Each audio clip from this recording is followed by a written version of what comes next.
¿Cómo les va? ¿Cómo andan? Otra edición más de Aciertos y Errores. Un aciertos y errores del día de hoy que tiene de todo. Pero antes que nada les voy a pedir disculpas porque andamos, como creo que anda gran parte de los argentinos, con problemas, si se quiere, de tos, respiratorio. Así que si me agarra un poquito de tos en algún momento, le pido disculpas por eso. Pero bueno, vamos a presentar el programa del día de hoy. Se ha hablado mucho durante esta semana acerca de las organizaciones sociales. Nosotros en un ratito nomás vamos a hablar con el actual diputado nacional, estoy hablando del señor Daniel Arroyo, acerca de esta temática. ¿Cómo impacta dentro del oficialismo las declaraciones de la vicepresidenta, que no solo manifestó eso, sino también acerca de, si se quiere, un festival de importaciones? Y de esto va a hablar en un ratito también el propio y flamante ministro de la producción, estoy hablando de Daniel Scioli, ¿no?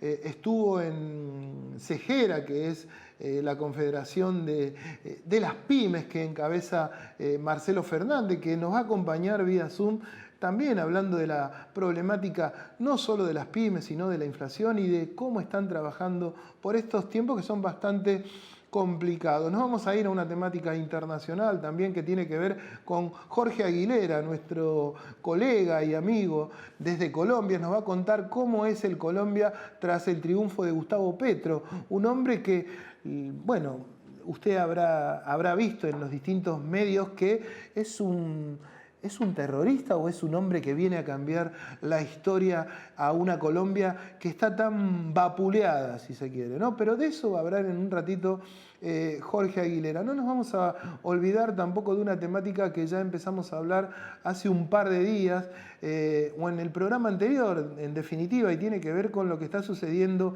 en Luján, ¿no? Se iba a tratar esta semana la derogación de una ordenanza que impedía la instalación de empresas, si se quiere, contaminantes. Hay una termoeléctrica que se construyó sin habilitación alguna, en donde el actual intendente, Leonardo Boto, hombre, si se quiere, de la Cámpora, que es muy cercano al ministro Guado de Pedro, opinaba que no estaba bien el funcionamiento y la habilitación de esa empresa hace un par de años atrás. Hoy mandó un pliego en donde pide la derogación de esa ordenanza y está de acuerdo con esa habilitación. Se iba a tratar el martes pasado, los vecinos impidieron que eso suceda, entonces el tratamiento de la misma se postergó para el día jueves, día que grabamos nosotros el programa, pero por la tarde hay muchas expectativas, ¿no? Creo que el oficialismo tiene las manos y las manos van a definir qué es lo que sucede. Por lo pronto esperemos que se den cuenta que hay una manifestación por parte de los vecinos que no está tan de acuerdo. Vamos a ver qué prima. Así que como lo manifestamos, damos comienzo al programa del día de hoy. Estuvimos en el barrio Ejército de los Andes con Daniel Arroyo, el actual diputado del Frente de Todos, digamos, un hombre que ya estuvo en desarrollo social, digamos, y fruto de la elección anterior ocupa el cargo en el Congreso de la Nación. Y acompañó a la inauguración de un polo productivo llamado Enrique Belloni, que ahí vemos las imágenes, y más que nada charlar un ratito con él del laburo que están haciendo esta gente y qué opinaba de las palabras de la vicepresidenta, que fue bastante, o generó un revuelo muy grande dentro del oficialismo, ¿no? Hay distintas miradas, unas de enojo, algunas de debate, otra de un algo, digamos, que no está tan bien. Pero bueno, es lo que está sucediendo por estos días en lo que tiene que ver con la política y en particular con el oficialismo. Vamos con Daniel Arroyo. Daniel, en un momento en donde se habla mucho de las organizaciones sociales, hoy vos estás acá en barrio Ejército de los Andes inaugurando un polo productivo. Sí, las organizaciones sociales, las personas que tienen planes, trabajan. Acá hay 250 personas, hombres y mujeres, que cobran el plan potenciar trabajo y trabajan. Trabajan por un lado en el tema textil, hacen ropa de trabajo, remera, otras hacen todo el tema del planografiado, del estampado de la ropa, otros hacen bloques de cemento, hacen baldosas, hay unas chicas que trabajan con todo el tema de la consejería por el caso de violencia de género, otras que están en el FINES, ayudando a terminar la escuela secundaria, y después promotora de salud. Hay todo un sistema de gente que está trabajando. Por supuesto, no tiene que haber intermediación, nadie tiene que cobrarle plata a quien tiene un plan social, pero los movimientos sociales, las iglesias y las escuelas forman parte de la solución, y acá hay mucho que se está resolviendo en el barrio. ¿Vos creés que es bueno que esto se haya puesto sobre la mesa, al menos a debatir entre la dirigencia política? A mí me parece que los debates son buenos, siempre los debates son importantes, pero partiendo de la base de que hay que ayudar, que tenemos que ayudarnos entre todos. Hay mucha gente que la pasa mal, toda la gente que está laburando acá le cuesta mucho llegar a fin de mes. Está el pan a 300, la leche a 170, el asado a 1200. La situación es complicada, es importante los debates, yo soy lo que cree que debe promover debate, pero ayudándonos entre todos y reconociendo al que labura y le pone el cuerpo, los que están acá laburan y le ponen el cuerpo de verdad. ¿Cómo se puede hacer para que a la brevedad, digamos, no se mantengan en el tiempo y sean en definitiva trabajo genuino? Yo creo que queda un ingreso universal ciudadano. En la Argentina, en el mundo se debate cómo hacer con los planes sociales, con el trabajo informal, y hay tres caminos. Uno es los que dicen hay que reducir la jornada laboral, hay que bajar la cantidad de horas de trabajo y que haya más gente que trabaje. Es el modelo europeo. En Argentina no es posible porque tenemos 45% de informalidad laboral. El segundo es un ingreso de base. Hay cerca de 9 millones de personas que tienen problemas. Tenemos 10% de indigencia, gente que no llega a comer en la Argentina. Un ingreso universal de base, para ahí va América Latina, y modo de ver, y hacia eso tenemos que trabajar. Y no es que lo digo yo, lo dice la CEPAD, lo dice Naciones Unidas, hay un proyecto de ley en esa línea. Hay un tercer camino que es la flexibilización laboral. Lo que dicen, hay que quitar aportes patronales, hay que flexibilizar condiciones de trabajo. Eso se hizo en Argentina ya, terminó con 57% de pobreza y con 28% de desocupación. La salida es el trabajo, es el ingreso universal ciudadano. La última, y es política, ¿a esto le hace bien? ¿Esta discusión le hace bien al frente de todo o crees que se genera más conflicto para el adentro? Hace bien si generamos síntesis y vamos para adelante. Acá se sale con unidad, es la unidad del camino, se sale construyendo, fortaleciendo unidad y transformando la vida cotidiana. Los debates hacen bien en la medida que haya síntesis y políticas públicas que mejoren la vida cotidiana. Hoy el problema es la inflación, tenemos que rápidamente hacer un plan antiinflacionario.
Seguinos en nuestras redes sociales y entérate de todas las actividades legislativas. Honorable Cámara de Diputados de la Provincia de Buenos Aires. Mejor iluminación en calles, parques y plazas de Morón. Más de 7.000 nuevas luces LED. Espacios públicos más agradables y seguros. Municipio de Morón, corazón del oeste.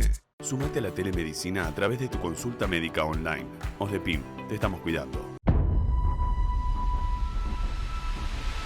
Acá se sale con unidad, es la unidad del camino, manifestaba el propio Arroyo, en un momento, no hay que negarlo, de conflicto para el adentro del frente de todo, que pareciera que se proyecta para una paso bastante amplia en principio, ¿no? Donde pareciera que la unidad va a tener que ver mucho con las distintas agrupaciones que vayan a enfrentarse en una paso a futuro. Creo que eso es un poco lo que se viene y me parece que hay que tener en cuenta que más allá de las miradas que uno tenga de la vicepresidenta, es la que un poco marcó la agenda, no solo con esto de las organizaciones sociales, sino también con esto que manifestaba hace un par de días con el Festival de Importaciones. Tuvimos la posibilidad de, en una conferencia de prensa, hacerle una pregunta al propio y flamante ministro de Producción, estoy hablando de Daniel Scioli, en donde le manifestábamos si había apalado con la propia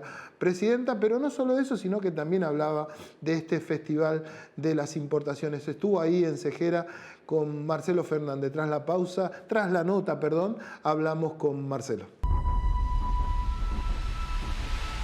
En primer lugar, agradezco a Marcelo Fernández, presidente de Cejera, y a todos los que integran esta gran organización pyme industrial de todo el país, que ha sido la decisión nuestra con el equipo, con Lario Yares, secretario de Industria, Guillermo Meredí, secretario PYME, llegar hasta esta sede para juntos repasar las prioridades del sector y cómo logramos acelerar una recuperación que se está dando reflejada en el empleo de este sector de la economía que es clave, ¿no? Que son las pequeñas y medianas empresas.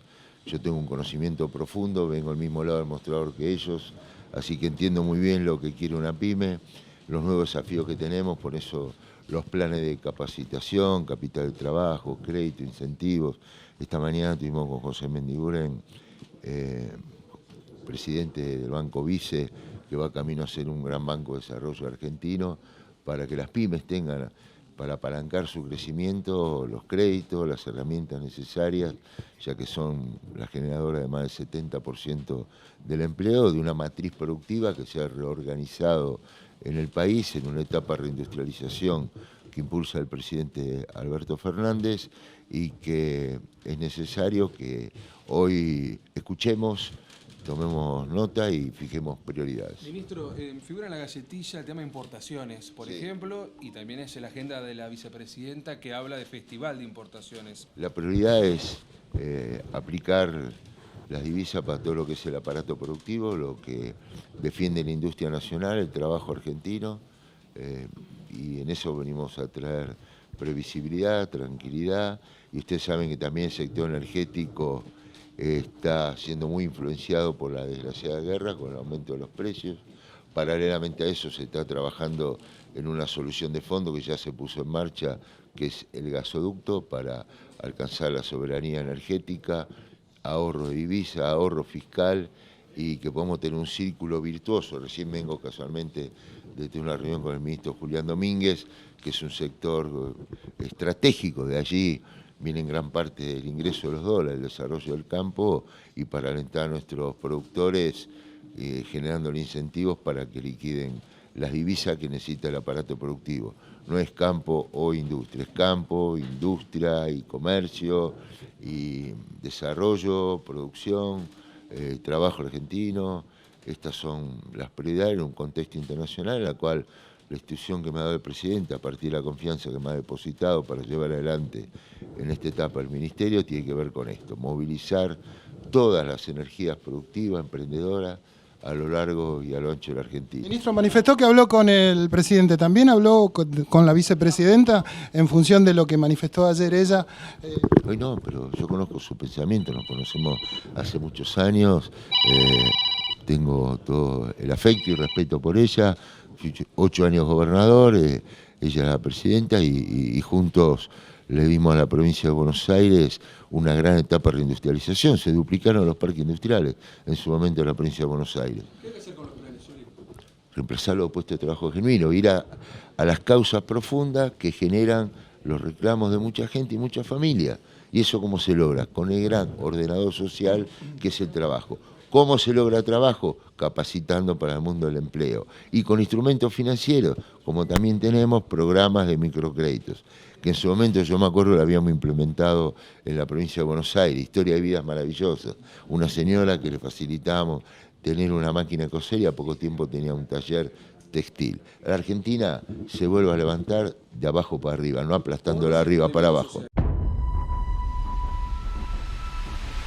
Bueno, y ahí escuchábamos al flamante ministro de la Producción, estoy hablando de Daniel Scioli, que estuvo en una reunión que tuvo como corolario varios empresarios y obviamente la que organizó todo esto es la Cejera, la confederación que encabeza Marcelo Fernández. Y Marcelo Fernández es un hombre que conoce mucho a Daniel Scioli, ya que ha trabajado en otra oportunidad muy a la par.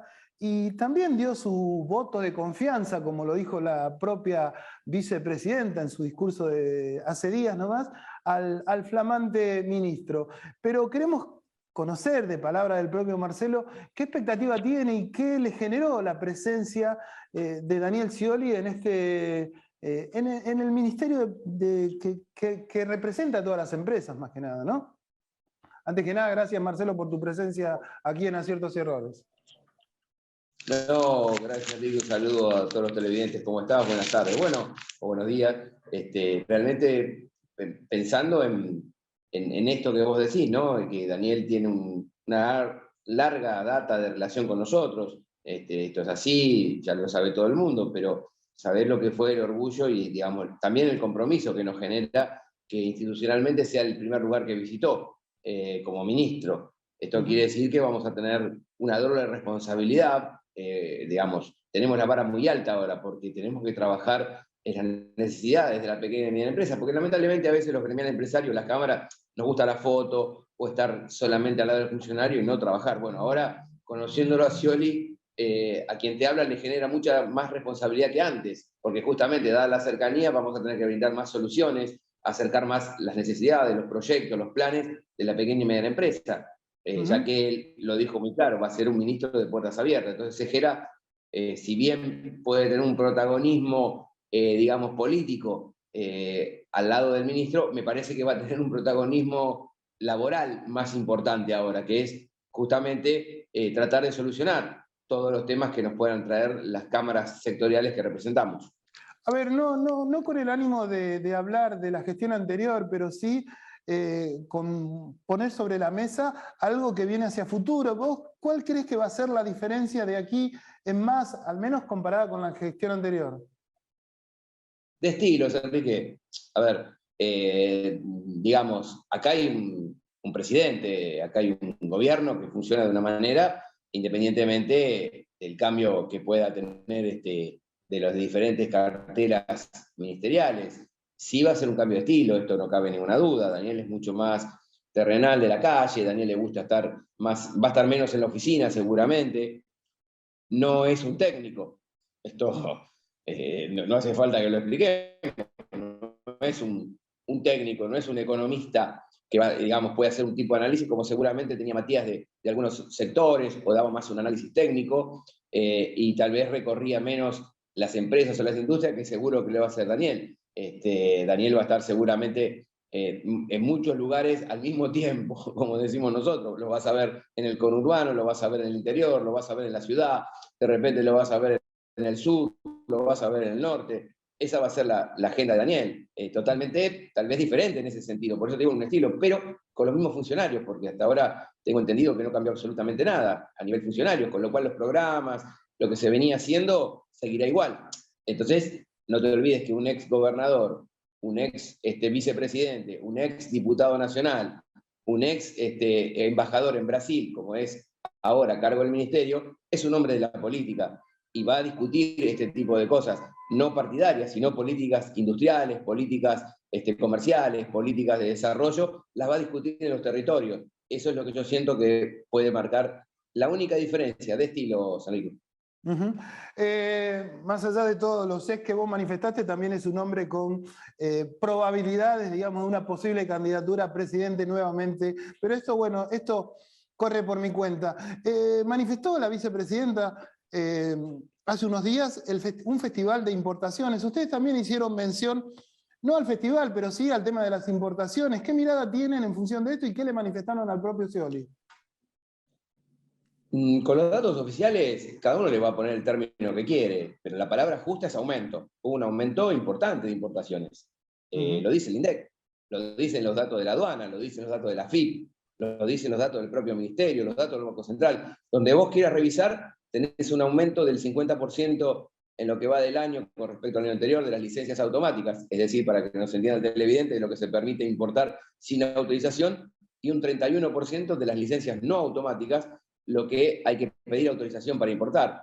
Y también para explicar al televidente, en las licencias no automáticas, los sectores son los que tienen mano de obra intensiva, los que pueden ser sensibles a las importaciones de otros países, como el calzado, la marroquinería, la indumentaria, el textil, el juguete. el metalúrgico, en fin, sectores que somos vulnerables, si se abren las importaciones, a que realmente nos copen el mercado y quedemos afuera, porque ellos tienen muchas veces mano de obra más barata o las materias primas más cerca porque se han industrializado más que nosotros. Entonces, esas son las licencias no automáticas. Bueno, aumentaron un 31%. Si le damos bolilla a los economistas, que todos piensan diferente, pero es un debate para otro día, Enrique, dice que cada punto de crecimiento de la economía son 3 puntos de aumento de importación. Y matemática te enseña que si 50 más 30 es 80, dividido 2 da 40, quiere decir que vos tuviste un 40% de aumento de importación en lo que va del año, con respecto al anterior, y si basás en el crecimiento económico, vos hasta ahora tendrías un 13% de crecimiento. Te imaginás que estaríamos en la tapa de todos los días del mundo si en 6 meses la Argentina hubiera crecido un 13%, según dicen los economistas que esta es la ecuación. Y eso sabemos que no es verdad. Y si no es verdad, hubo aumento de importaciones especulativas, de generación de stock, dada la incertidumbre que podía haber, y algunos tienen más acceso que la pequeña y mediana empresa para hacerlo más pronto. Y después, también, y en esto tendrá que trabajar la justicia, no me consta porque no lo tengo, pero sí hay muchas versiones que hay importaciones fantasmas, hay importaciones sobrefacturadas, bueno, que han hecho que salgan al dólar oficial y que la persona o la empresa que lo ha hecho se consiga en el exterior el dólar blue, el dólar billete, con lo cual lo trae el mercado acá y es dólar blue. Te imaginás el negocio casi de 100 pesos por dólar que se hace, ¿no? Casi te diría que la compra, estoy convencido, que no solamente gana dinero, sino que la compra de su mercadería le sale gratis. Entonces digo, esto es lo que tenemos que terminar, porque ¿sabes qué pasa, Enrique? Perjudican a toda la producción nacional. Por eso le propusimos al ministro que Segera quiere estar involucrada en esto, en la administración del comercio exterior, pero activamente. Es decir, empresa por empresa, decirle cuál es la necesidad real de su facturación mensual de importación. Y que cada 30 días lo tenga que renovar, para que no haya especulaciones y para que justamente las importaciones sean dirigidas a agregarle valor y no a quitarle dólares al Banco Central a 127 para después hacerlas avivadas, que los argentinos lamentablemente tenemos mucha calle y mucha experiencia para esto. Claro, generar algo para que no sea un festival y sí sea una necesidad para que las empresas se sientan beneficiarias por esas importaciones y no perjudicadas. ¿Cómo se puede hacer también, y ya terminando, para que exista cierto proteccionismo hacia las empresas locales sin modificar o perjudicar el llamado libre mercado? Mira, las licencias no automáticas es un buen sistema. Después los valores criterios de la aduana, que ahora con la nueva gestión seguramente trabajaremos, con Guillermo Michel, a quien conocemos mucho también, para que haya valor criterio, para que no vengan por debajo del valor declarada por los importadores para evadir impuestos y obviamente después perjudicar la venta local. Esa es una manera de protegerla y que es real y que es una herramienta que la OMC admite, que vos tengas los valores que vale la mercadería en el mundo, para que no te genere una subfacturación y que te perjudiquen al fabricante interno. También el tema de, por supuesto, revisar los cupos. Hay sectores que tienen cupos, vos tenés que, digamos, una determinada cantidad de mercaderías que necesita el mercado interno y que las importaciones sean complementarias dada la necesidad del mercado interno y no que sean suplementarias de la producción. Eso lo podés también tener. En fin, hay varias herramientas que se pueden hacer y que son legales y que por otra parte, y esto es lo que hay que hacerle entender a los compañeros y amigos liberales, el mundo entero desarrollado ha usado. Y ellos que lo miran con tanto amor y tanto cariño, tendrían que entender de una vez por todas, seguir siendo liberales si así piensan, pero saber que ellos se hicieron liberales después de haber protegido su país. Desde tu punto de vista y la última, ¿qué crees que produce este incremento continuo de la inflación, digamos? Mucha problemática para el sector de la pequeña y mediana empresa, porque nos trasladan los precios y los costos de aumentos, y que muchas veces nosotros no podemos trasladar porque al tener competencia, tanto interna como externa de nuestros productos, nuestro cliente tiene para comparar. Nosotros lamentablemente no tenemos proveedores de materias primas, la mayoría de las pymes que son monopólicos y bueno, son exclusivos, con lo cual fijan el precio. Y el tema más importante son nuestros trabajadores. Se te acercan los trabajadores tuyos y te dicen que no les alcanza para comer. O sea, la inflación en alimentos es brutal. Y esto es perjudicial porque el 95% de las empresas del país no estamos en la cadena de valor ni de industrialización ni de comercialización de alimentos. Es decir, hacemos los esfuerzos pagando salarios, hasta el propio Estado hace esfuerzos para salarios y le queda en la caja registradora de la comercializadora de alimentos, y con esto también crece la industrialización del mismo producto. Entonces imagínate que nosotros estamos muy preocupados y ocupados de este tema, porque queremos que toda la sociedad entienda que hay que apoyar al gobierno actual en este tema del aumento de precios y no tirar la pelota afuera o echarle culpa a cosas que en realidad son la inescrupulosidad de aquellos que quieren aumentar los precios y quieren ganancias rápidas, dada el consumo que hay, quieren ganancias rápidas a costa de todos nosotros.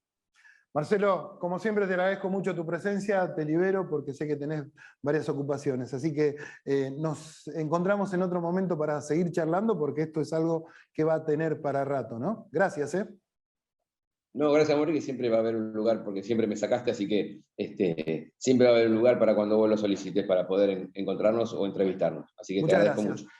Marcelo Fernández, el titular de CEGERA, que es la Confederación General de Empresas de la República Argentina. Clarito en cuanto a los conceptos de algo que indefectiblemente está preocupando a muchos de los argentinos, ¿no? El tema de la inflación, el tema de las importaciones, que también deriva en mayor inflación. Tras la pausa, nosotros seguimos en este Aciertos y Errores y nos vamos a Colombia.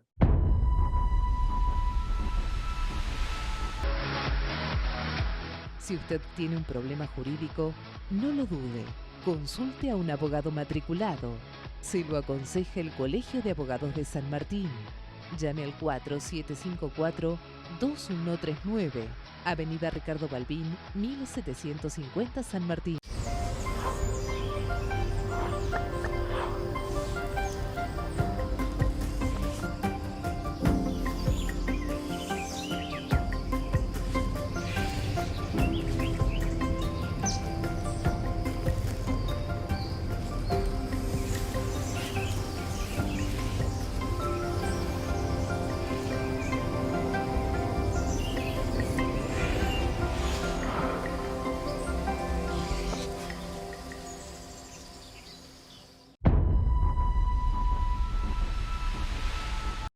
Lo dicho antes de la pausa, ¿no es cierto?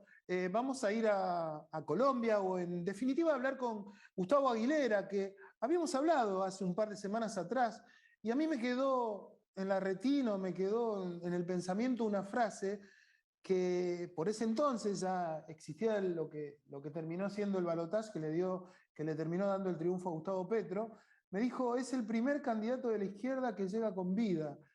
Y eso nosotros lo difundimos por las redes y todo lo demás, porque era una frase muy fuerte que hacía temer el futuro en ese entonces. Pero finalmente, Gustavo Petro es el presidente de Colombia.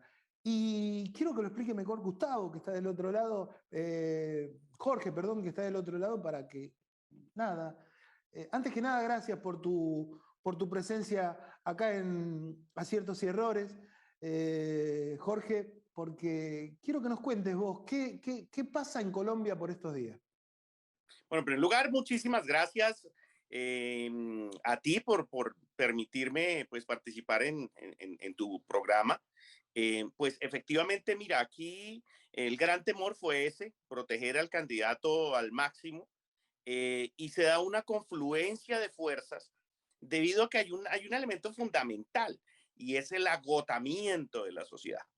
El agotamiento de la sociedad llevado por varios elementos. Uno de ellos, se da un cambio generacional y hay un desasosiego en los jóvenes por no encontrar los escenarios que esperan dentro del país. El segundo componente es todo el agotamiento que viene del resto de la sociedad colombiana, con pues lo que ha generado la pobreza y lo que ha generado el neoliberalismo. Y el tercer componente es la enorme violencia que ha generado o que han generado los movimientos, las organizaciones dedicadas al narcotráfico. Entonces, esos tres elementos pues llenan de agotamiento a la sociedad, en donde ya se da un estallido como el del año pasado en Colombia. Y ya políticamente, pues diversos sectores pues terminaron encaminándose a apoyar a Gustavo Petro. Hay una parte de la derecha que está un poco temerosa, además por una guerra de información falsa impresionante que se generó. Y el otro tema es quién generó la información falsa, y cuando tú vas a ver, pues son sectores que políticamente representan a sectores del narcotráfico.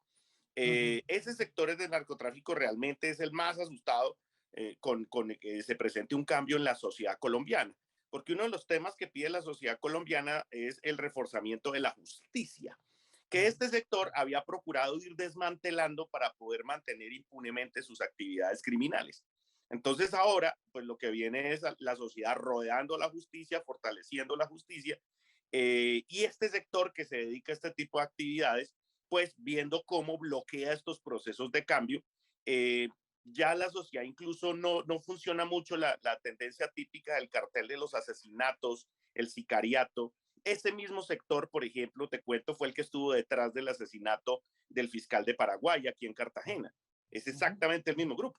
Entonces, hay un agotamiento en la sociedad que incluso ya los ciudadanos salen a la calle, no les importan las amenazas, porque además lo vimos antes del periodo electoral, este movimiento generó audios de amenazas que le llegaban a los electores a los teléfonos para que no salieran a votar so pena pues de enfrentarse con estos grupos armados. Ajá. Entonces, fíjate, la gente ya ni se asusta con eso, sino simplemente van decididamente a buscar un cambio político y social en el país.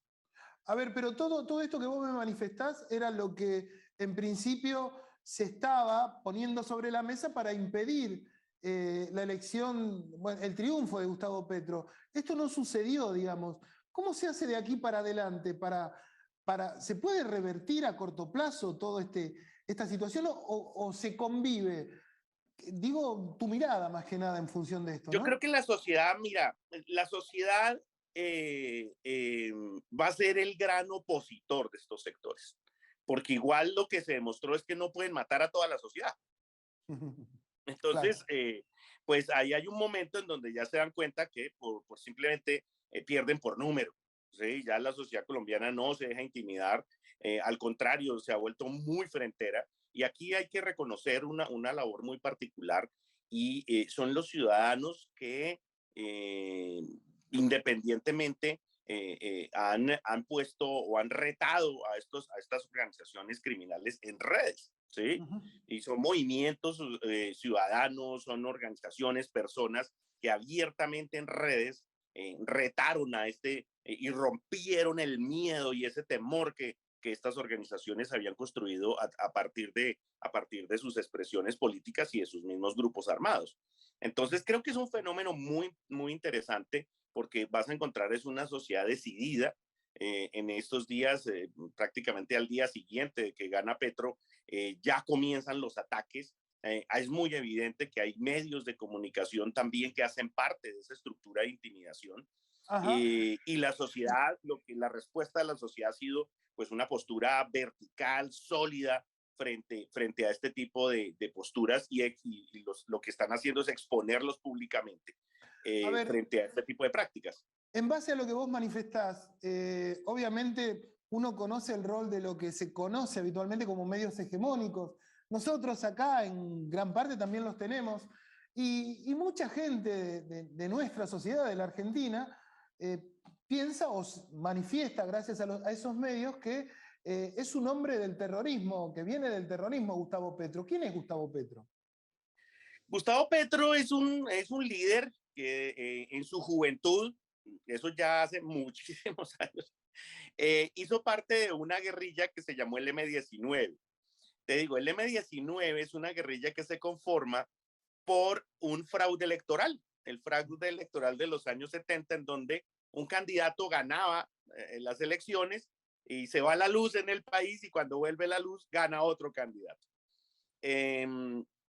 Y ahí se conforma este grupo. Este grupo incluso, y te lo cuento como anécdota, era un grupo más bien de derecha, porque estaba conformado por no sé cómo se diga allá, pero por la gente bien, por gente de buena familia. Sectores acomodados. En México, por los fresas. Sí, era una guerrilla de jóvenes fresa que decían hay que respetar la institucionalidad, la ley, y surge para hacer respetar la ley. Mira qué curioso esto. Y eso la diferencia radicalmente de grupos como las FARC, que viene de origen campesino y en su transcurso se volvió comunista, o el ELN, que viene también de un origen campesino, pero que empieza a tener un trasfondo más religioso, ¿sí? No, esto es un tema más de un grupo estructural de jóvenes que arman un grupo para hacer respetar la ley. Y ahí se arma el M-19. Ahí participa Gustavo Petro siendo muy joven y entra más que todo es a la parte ideológica. Incluso uno de los líderes del M-19,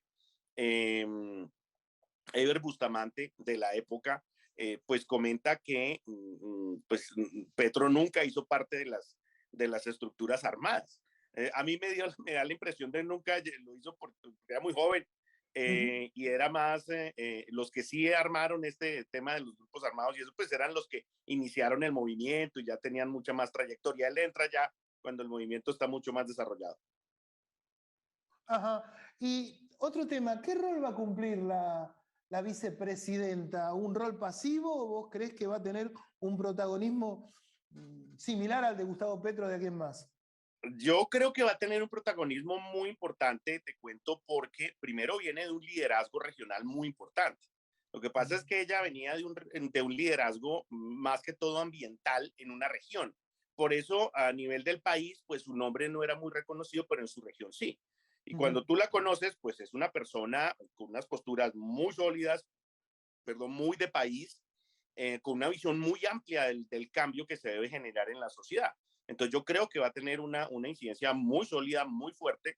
De hecho, buena parte, te lo comento, buena parte del voto de Gustavo Petro fue el voto hacia ella, más que incluso hacia él. Claro. Porque su liderazgo es un liderazgo ciudadano, o sea, ella no viene de pertenecer a partidos políticos ni nada de eso. Viene de liderar movimientos ambientales y de cuidado del agua y cosas así. Francia Márquez es la vicepresidenta electa junto con Gustavo Petro. El gran dilema, más allá de la situación económica, que obviamente es conocida, no es de las mejores, pero el gran dilema que quizás hoy enfrenta Colombia es lo que vos manifestabas en nuestra entrevista que tuvimos días atrás, digamos, es el tema del narcotráfico. ¿Cómo crees que va a quedar esta situación? Bueno, ahí hay un tema que incluso la comunidad internacional yo creo que va a tener que intervenir también, pero no de una forma armada. Yo creo que aquí el asunto es que va a terminar legalizándose, porque al legalizarse se eliminan buena parte de las tensiones que generan conflicto. Yo te digo, si tú ves el consumo de narcotráfico, de droga en Colombia es mínimo.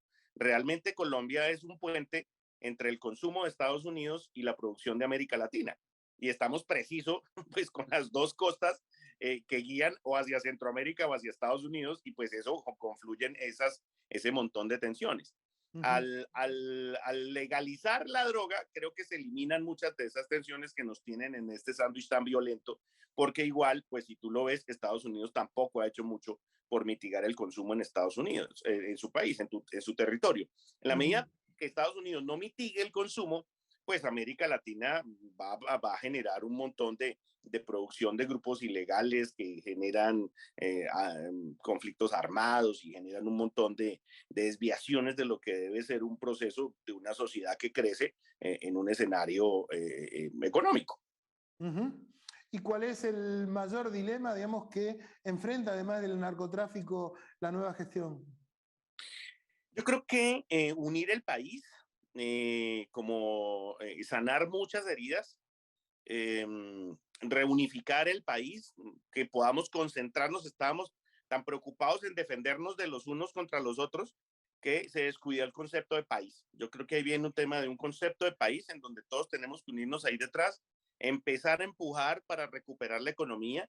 Hay un montón de una de las particularidades de los efectos del narcotráfico es la narcotización de la economía. ¿A qué se refiere eso? A que tú ves en las cifras del país que está entrando miles de millones de dólares y la gente se imagina que en Colombia todos los colombianos somos ricos multimillonarios debido a esa cantidad de dólares. No, realmente el país es el segundo país más inequitativo del continente. Somos el segundo país en inequidad después de Haití.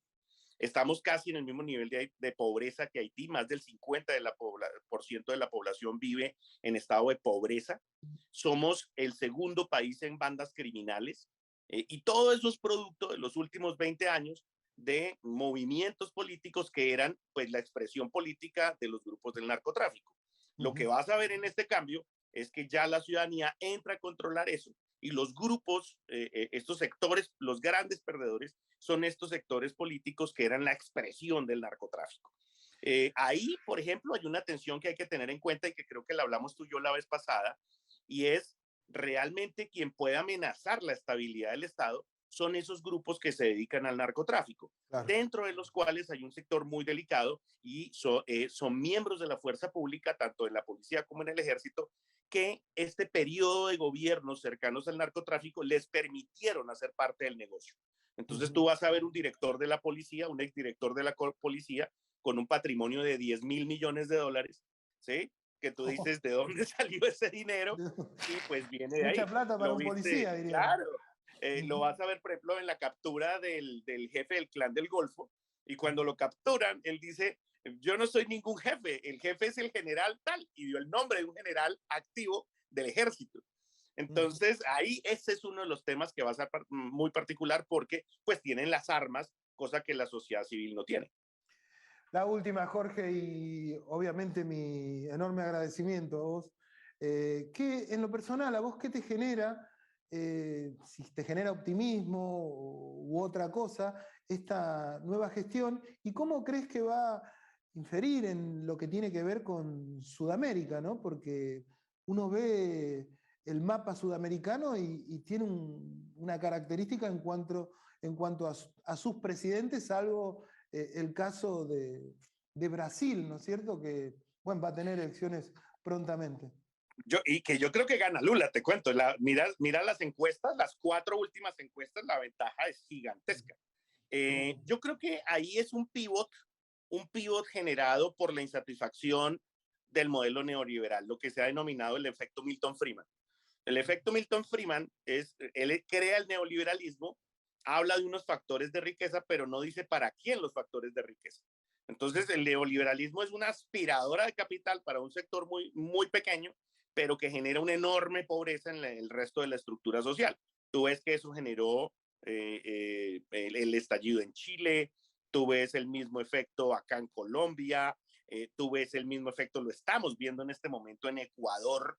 Entonces, ahí la salvedad de Colombia, o creo que lo que diferencia un poco en Colombia, son las tensiones generadas por el narcotráfico. Entonces, súmale la tensión económica del efecto neoliberal, más la presión de sobrevivir, porque estos grupos armados lo que han generado son masacres y asesinatos. Nuestras cifras de homicidios son un disparate, te cuento, es impresionante, porque uno de los líderes de estos movimientos convenció a sus seguidores que para poder establecer su modelo político era necesario exterminar una parte de la población. Entonces, la sociedad colombiana, pues lo que hace, lo que estás viendo es un rebote casi que para salvar la vida. De hecho, si tú te fijas, uno de los conceptos fue que el país iba a ser una potencia de la vida. Es decir, la idea es que estos sectores dejen de asesinar a la población civil. Jorge, la verdad que te agradezco mucho. Y bueno, nos estaremos comunicando para ver cómo transita Colombia estos nuevos aires, ¿no? Me parece que no va a ser sencillo por todo lo que vos manifestás, pero abre una cuota de esperanza a esa desigualdad social que es tan marcada como lo manifestás. Pues a ti muy amable y yo aquí siempre atento. Un abrazo grande. Jorge Aguilera, hombre de Colombia, un hombre que, bueno, un colega, si se puede decir, pero también un analista político. Vamos a la pausa. Te presentamos Doctoros de PIM, un servicio de nuestra obra social, por el cual podés comunicarte con un médico a través de videollamadas las 24 horas del día, los 7 días a la semana. Baja la aplicación y sumate a la telemedicina a través de tu consulta médica online, sin salir de tu casa. OSDEPIM, te estamos cuidando. Hoy damos un paso más para tu seguridad y la de tu familia. Comenzamos con la implementación del anillo digital, que son cámaras y lectores de patentes que vamos a poner en los principales accesos a 3 de febrero. El primero va a estar acá, en Triunvirato y El Payador, en Villa Bosch, límite con San Martín, para que los vehículos con pedido de captura no puedan ingresar ni salir del municipio. Seguimos invirtiendo en tecnología para cuidarte en tu barrio.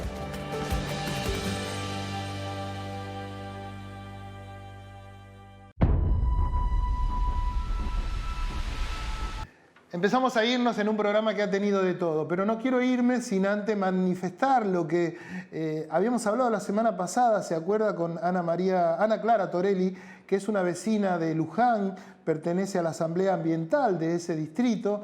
Están protestando, no protestando, sino manifestándose en función de algo que iba a hacer el Consejo Deliberante el pasado martes, derogar una ordenanza que prohibía la instalación de empresas contaminantes. Hay una hidroeléctrica, Araucaria, que está en el cruce de la ruta 6 y 34, que está funcionando sin habilitación. Es una empresa, creo, en principio canadiense, que tiene 4 empresas de estas características, una en El Palmar, otra en San Pedro, otra en Luján y otra en Mateu, creo, si mal no recuerdo. Lo cierto es que la de Pilar, hay otra también ahí, que tiene un amparo y que está impedida de trabajar. Esta de Luján, por la ordenanza, tampoco debiera haberse construido, pero se construyó sin habilitación, y ahora lo que el propio intendente se había opuesto en su momento, hoy parece que ha cambiado de opinión y ha mandado al Consejo Deliberante una eliminación, si se quiere que se trate, la eliminación de una ordenanza que ya estaba vigente por una curtiembre que se había que los vecinos se habían manifestado y en definitiva impidió su continuidad. La presencia de los vecinos, como vemos en el video, impidió o se pasó a cuarto intermedio el tratamiento de esa derogación de esa ordenanza. Está previsto, nosotros como ustedes saben grabamos unos días antes y justo el día que nosotros estamos grabando por la tarde se va a avanzar o no con la derogación de dicha ordenanza. Hay una realidad que tiene que ver con el ámbito de la provincia de Buenos Aires en donde está impedido de este tipo de empresas porque se manifiesta que son contaminantes, no solo en cuanto a la utilización de mucha agua potable, sino también en cuanto a los ruidos. Hay un montón de situaciones que inquietan y preocupan a los vecinos.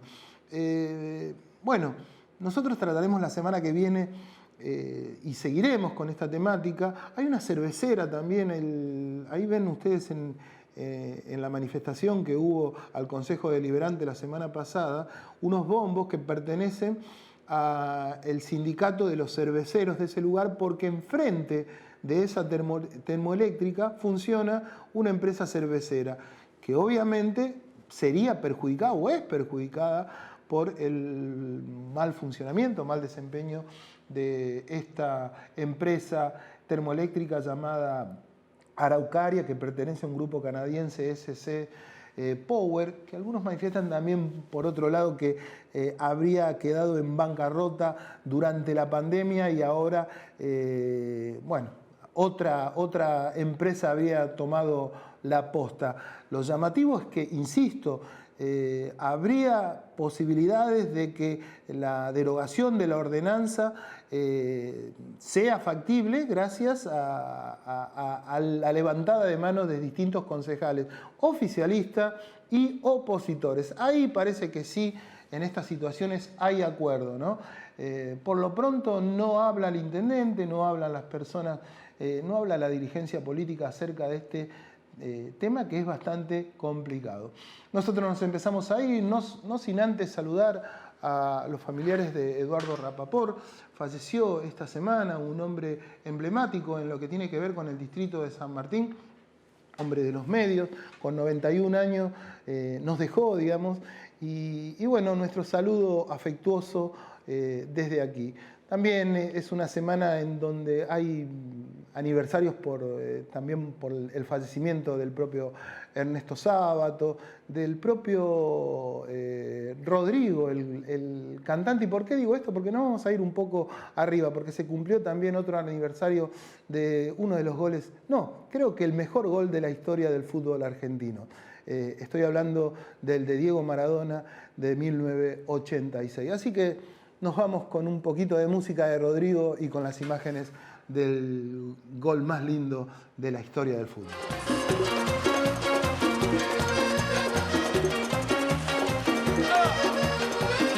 Para el más grande del mundo,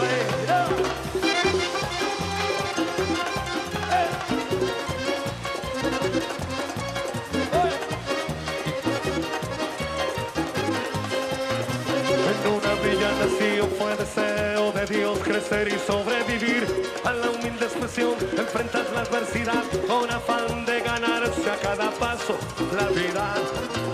En un potrero forjó una zurda inmortal con experiencia, sedienta ambición de llegar de cebollita, soñaba jugar un mundial y consagrarse en primera. Tal vez jugando pudiera a su familia ayudar. A poco que debutó, Maradona, la 12 fue quien corrió, Maradona, su sueño tenía una estrella llena de gol y gambetas, y todo el pueblo cantó, Maradona, nació la mano de Dios, Maradona, llevó alegría en el pueblo, regó de gloria este suelo.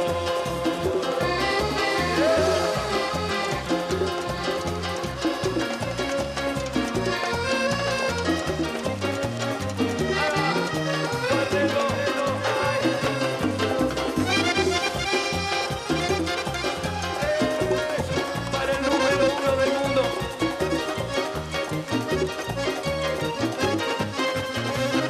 Una cruz en los ojos por ser el mejor, por no venderse jamás al poder. Enfrentó curiosa debilidad. Si Jesús tropezó, porque él no habría de hacerlo.